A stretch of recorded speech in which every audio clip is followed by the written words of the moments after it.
That's correct, Michelle. As promised, the Minister in the Presidency, Bathabile Dlamini, is standing by with me. Now let me turn to the Minister. Thank you so much, Minister, for your time.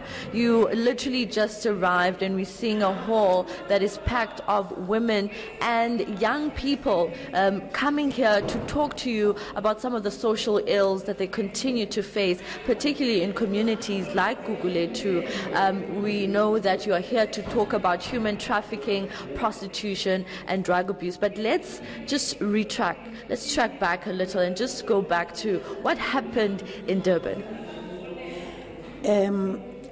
I think what happened was firstly misunderstanding, because we were working in partnership with a provincial government, and then officials decided that I will speak to SABC, and then MEC Tusi will speak to eNCA. And then on our way to interviews, one of the officials came to say, eNCA says they will barge into the interviews. And I say, I no longer use the word you are abusing me because I'm a woman, because it doesn't help. Why? Because most people do not understand the issues of gender, power relations. And most of the time, you talk to young people who are not in that understanding, they are not in that space. And when you raise the issues of gender discrimination, they are made a joke. And therefore, I said, we can't be bullied on during 16 days of activism against violence against women. So are you saying you somehow felt bullied by eNCA's crew? And as the statement said, are you saying that you are not banning eNCA from doing interviews with you? The reporter that was there has continuously said, I never said eNCA should not come to our events. For them, maybe it was important to talk to me, but for me, because we worked in partnership, and I was not going to say, oh, everyone wants to talk to me, and then I'm going to talk to both media companies. I thought we had to stick to our decision. And not that SABC has not asked the question that eNCA said they wanted to ask. They have asked it, but that was the division of work, and that's it. All right, so Minister, you are promising that in the future you will allow eNCA into the events that you'll be hosting? I never barred them. And I never even saw other things that happened. That is why I said, that is why we are already investigating the matter. I can't do that, because with the relationship with the media, and some of us is a hate-love relationship. When you do what they like, they come to you. When they think they have to fight you tooth and nail, they do exactly that. And that was the situation. You need media at all times, because much as maybe they might have their preconceived ideas about you, you need them to talk to the society. You need them to understand, have a full understanding of what is happening at a community level. The high levels of abuse of even young women. Minister, we've been told that your chief of staff prevented the eNCA crew from, being able to do what they wanted to do at the time with you. That your chief of staff was the one that actually prevented work from being done on eNCA's side. That is why we said we were going to have an investigation, because I don't want to jump into conclusion without hearing her side of the story. Unfortunately, from there, she had to go home because someone passed on in her family. Lastly, on this part, Minister, who's investigating, and is your staff being investigated, and who is going to be part of this investigation?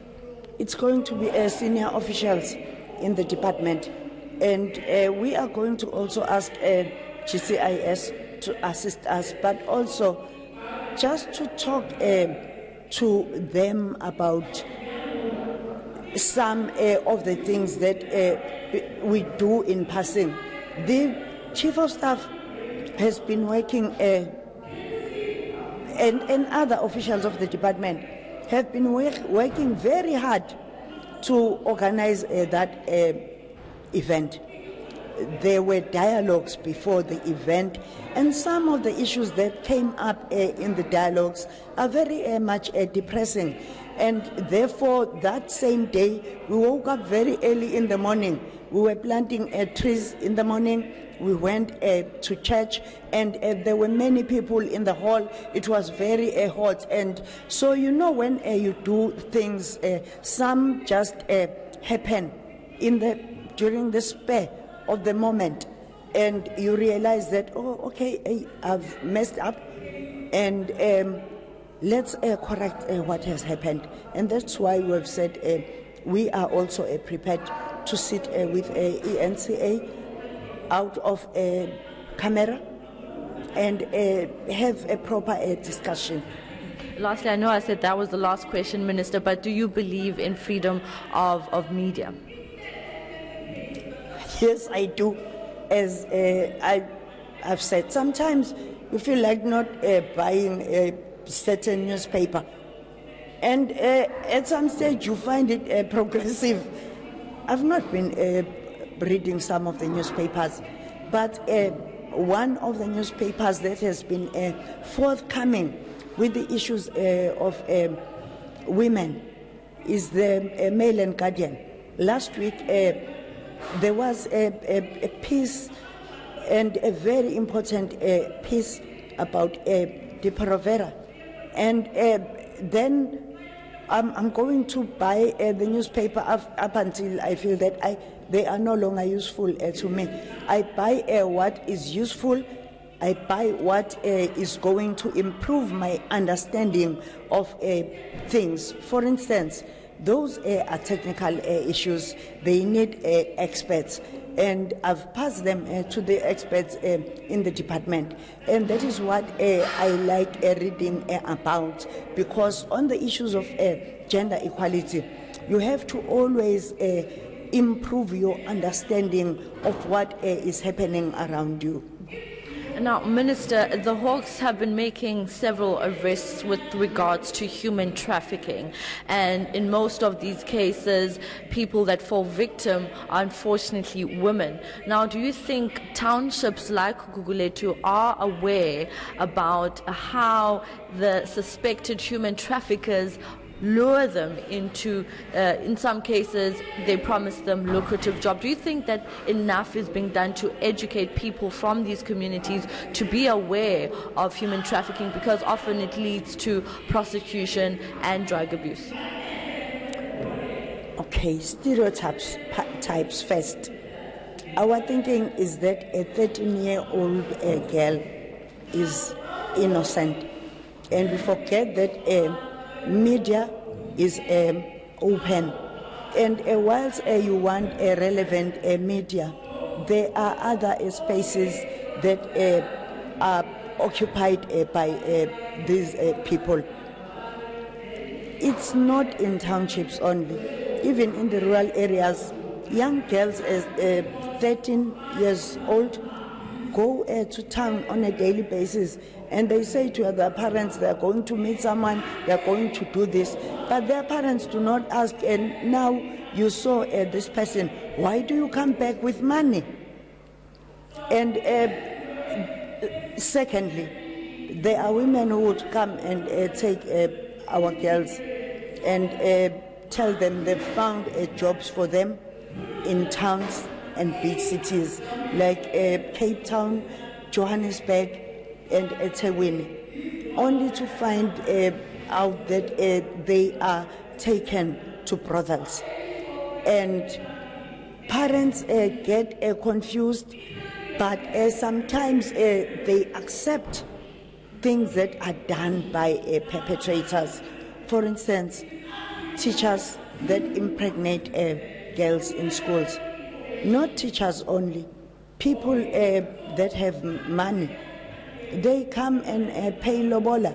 For the girls they never proposed, for the girls they started having sex with at a very young age. But also the levels of abuse are unbelievable. And I think South Africans are underestimating what is going on. And my last question to you, Minister. I can't help but ask this. A couple of weeks ago, the President made some changes in his cabinet, and you are still part of it. Just your reaction on that, and that you are still part of the President's team.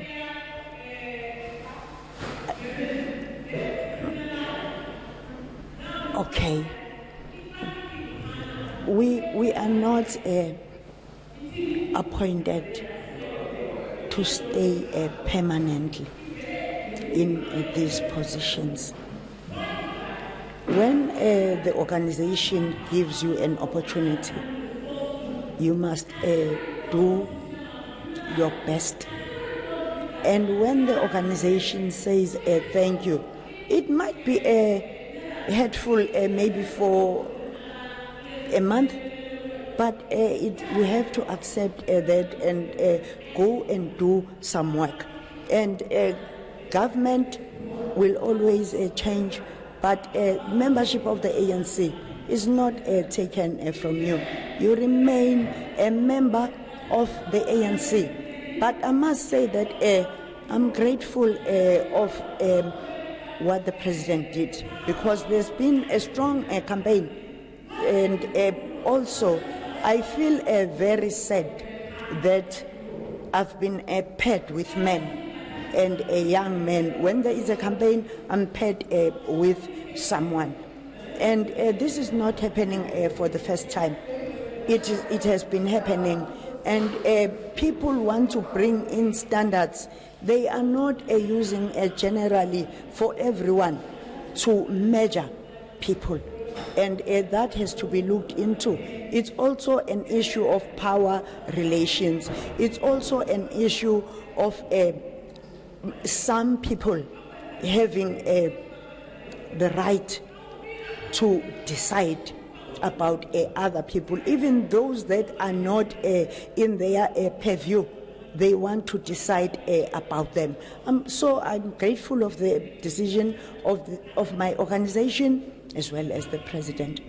Thank you very much. Minister Bathabile Dlamini here at Gugulethu, hosting a dialogue with the residents about human trafficking, about prostitution and drug abuse, and of course, saying that she has in no way denied eNCA from, being part of the events that she'll be hosting. This is part of the department's, 16 days of activism against abuse in women, and she's saying that she is in no way preventing eNCA in the future from engaging with her and being part of such events. We'll leave it here for now. Back to you, Michelle.